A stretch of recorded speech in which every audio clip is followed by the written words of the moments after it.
guys, and welcome to another video.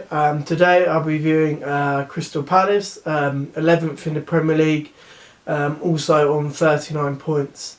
Obviously, as myself being a Palace fan, obviously I've watched a lot of their games this season, home and away, and I'll just give a general review as a fan, so be a little bit in more detail than the other teams I've reviewed so far. So obviously, as always, we'll be reviewing the cup competitions first. Obviously, in the FA Cup, with Palace, we got knocked out in the third round against Derby. And in the League Cup, in the second round, we got knocked out on penalties by Colchester. Sort of in the cup competitions of late, Palace fans have been a bit sort of split down the middle in terms of cup competitions. Because basically, some fans, the sort of ones that are annoyed about obviously going out so early, they're obviously saying, we're established Premier League side now. Why can't we go more for a cup run? We've seen the sort of positives and negatives of a cup run throughout our time. But they sort of think, look, we're not going to sort of trouble the top four or title or whatever. We're not, that big of a club as of yet. But why not go all out in the cup competitions? Try and win some silverware. Obviously, the closest we got, a few seasons back was against Man United in the FA Cup final. On another day, we could have won that game. Unfortunately, some dodgy refereeing decisions and a bit of luck from Manchester United's way in terms of deflections and stuff like that. Ultimately, that's what won the game for them. But that was our last sort of chance of it, and unfortunately we haven't really got to the heights of that since. Obviously getting to the quarterfinals a few seasons back, losing to Watford, but yeah, some Palace fans are like, look, we really want a cup run, we want a chance of winning some silverware, why not try and go for it? The trouble obviously with that is, if you want to go all out for the cup competitions, it does sort of affects your league position, and we were a prime example of it in our run to the final against Man United all those seasons ago. It affected our league position. We weren't very good in the league until then. It took only, I think it was the penultimate day of the season against Norwich. Whoever basically won that game was going to go down pretty much, and we beat Norwich, and obviously Norwich went down. But that's what happens. When you focus solely on one competition, the other competition you're in is going to get neglected, and I think that's ultimately what happened. I'll talk a bit later in the video about what I think we need to do as a club, to go forward. But yeah, a poor showing in both the League Cups to go out so early, and especially to lower league clubs, in a Championship side in the FA Cup, and then League 2 club in the League Cup, especially on penalties as well. But yeah, that's our showings in the cup competition. So as I said, obviously at the start of the video, so obviously we're 11th with 39 points. You sort of feel a sense of overachievement a little bit where we are, because it's another season where we fail to strengthen or buy anyone or anything for the squad.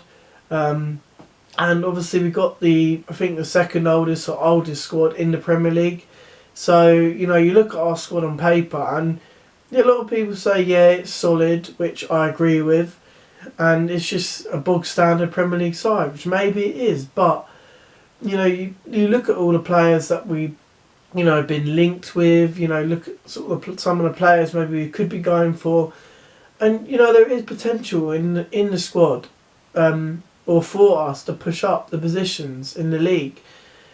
I'm not saying, oh yeah, let's try and get Champions League football, in 2 seasons or whatever. I'm not saying that, but, we could at least try and maybe push for the Europa League. Maybe that's not what you want, as a club. We've seen, like, sort of your Burnleys, West Hams, Wolves early on, struggle to adjust sort of the Thursday night into the Sunday. But, there is that potential for Palace. It's got a good vocal fan base. it's got a decent team. You know, we could thrive. We could maybe thrive in Europe. Not saying we could go on and win the Europa League, but we could definitely maybe cause a few surprises, I reckon. And you know, why not? But you know, there's a lot to be done before we even decide. Well, not decide, but there's a lot to, you know, sort out before we think about Europe, basically. Obviously, as I mentioned, we got one of the oldest squad in the Premier League. Obviously, that's something we need to sort out. Whatever happens with this transfer window, you know, but it's something that needs to be sorted out. Some, you know, youth needs to be brought in. Some, you know, maybe experience, but not like your 20, 28, 29-year-olds. Maybe your 24, 25-year-olds need to be brought in.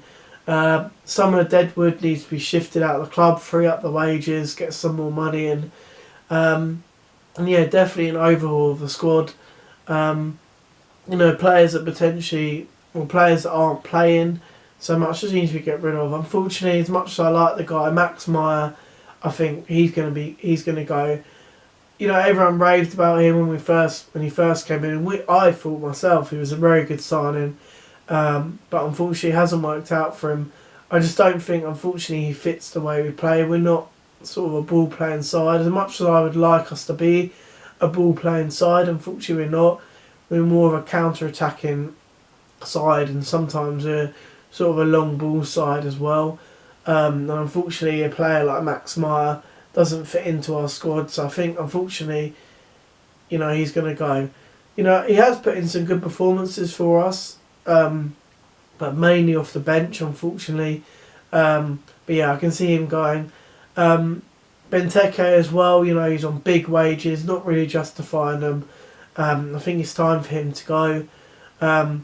Players like Riedewald hasn't really been involved in the squad a lot.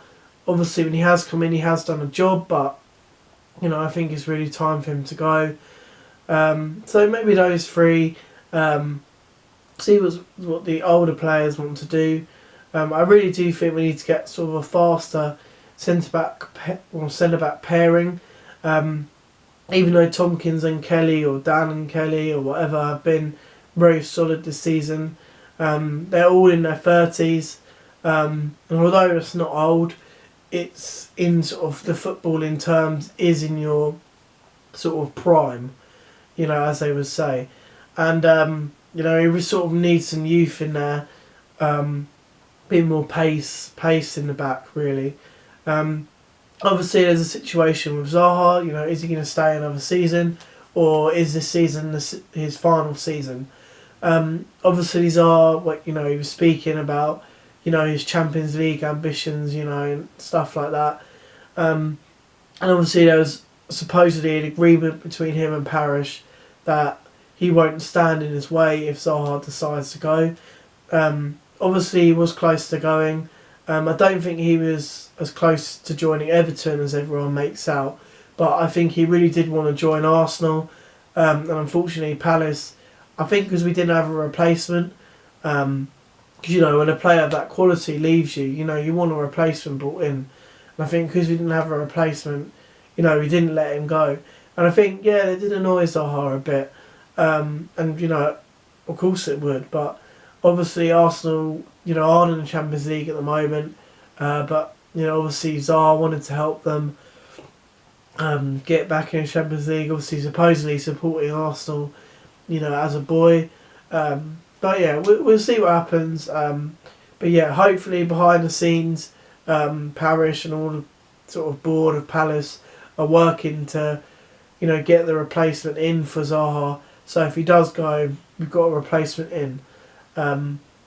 Yeah, obviously as well this season, it's been a mixed season in the league. Obviously, yeah, we're 11th at the moment, but you know, our start to the season was actually really good, but then it tailed off, and then we got in sort of the relegation fight. As usual, every season the pundits write us off all the time. I sort of feel that Palace don't get the respect that, you know, we deserve. You know, we've been in the Premier League now for about 8 years now, consecutively, which which for a club like Palace we haven't been able to do. Normally we were like a West Brom and we'd always come up and go straight back down. But, we rewrite our own history books and we're, consistently a Premier League side now. But I still feel that every single season we don't get the respect we deserve, not just from the pundits but from rival fans. They sort of don't think we deserve to be a Premier League club. I don't see why, we're not deserving, when there's some other clubs in there which, I don't think are a Premier League club, but yet they're in there on merit, and they're doing well. So why shouldn't they? Why shouldn't they be in the Premier League? But anyway, that's my view on that. But anyway, as I was saying, obviously, Palace, we always, fight for each other, or they always fight for the squad. And obviously, when we were, getting closer and closer to that relegation zone, some of the fans obviously on edge, the players weren't playing that well, and all they had to do was knuckle down, fight for each other, and it would turn the season around. And there's one game that sticks out from me this season. Obviously there's a few others, but this game I think was pivotal for us. We weren't really in a good run of form, and we went to West Ham away. Obviously we went 1-0 down. We actually went in a lead and got pegs back. And it was sort of dying as a game. Were both teams happy for a point, but we kept pushing and pushing, and we got that goal through Ayew. And ultimately, I think that game definitely showed the fighting spirit that Palace had in the squad. Because West Ham did batter us a little bit, and we were sort of, defending, trying to get them on a counter attack, and to soak up all that pressure and still get enough to get that win. I think that shows what we're all about. We have sort of seen future games before we sort of packed up because of the coronavirus. We got 3 consecutive 1-0 wins against Newcastle, Watford and Brighton. That pretty much consolidated our place in the Premier League for next season. Whatever happens with this season, if they decide to stop or whatever, we're a Premier League club for next season. But yeah, I sort of think definitely, as I've sort of mentioned, a definitely overhaul of the squad needs to happen, for sure. The obviously situation with Zaha will need to be sorted out, whether he's going to stay or hopefully we've got a replacement in. And yeah, I think we can really push on now. I say it every season, we need to push on, but I sort of feel definitely now there's that vibe about the club. I definitely think we can push on to bigger things, in that top half, maybe getting in that top 8, and who knows, we'll see. Overall, for our season, I'm definitely think I'm going to give us a 7.5 out of 10. For sure, it's been a good season for us to be where we are at this stage of the season. Considering we haven't really, strengthened the squad and the amount of injuries we've had this season as well. But we've pushed through it. We're 39 points, and another season is secured pretty much in the Premier League.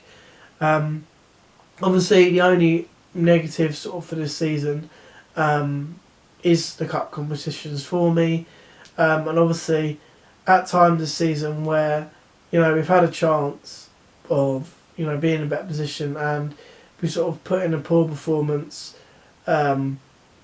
Noticeably, Tottenham. A game that sticks out with me is Tottenham away. Tottenham weren't in a great run of form. We were actually playing quite well, and we get trounced 4-0. And that was a game where it started a sort of poor run of form. That is Palace. If you are a Palace fan, you will appreciate what I'm saying now. It's never easy. We never do it the easy way, and you know that's what being a Palace fan is. Ups and downs every season. Anyway, guys, thank you for watching. I hope you enjoyed the video. If you're a Palace fan, do you agree with my rating for this season so far? What do you think we need to do going into next season? What players do you think we can get? What do you think is going to happen with Zaha? And do you think we can really push on next season and get into the top half? Anyway, our next video will be on Everton. Please like and subscribe, and I'll see you in the next video. Take care, guys, and goodbye.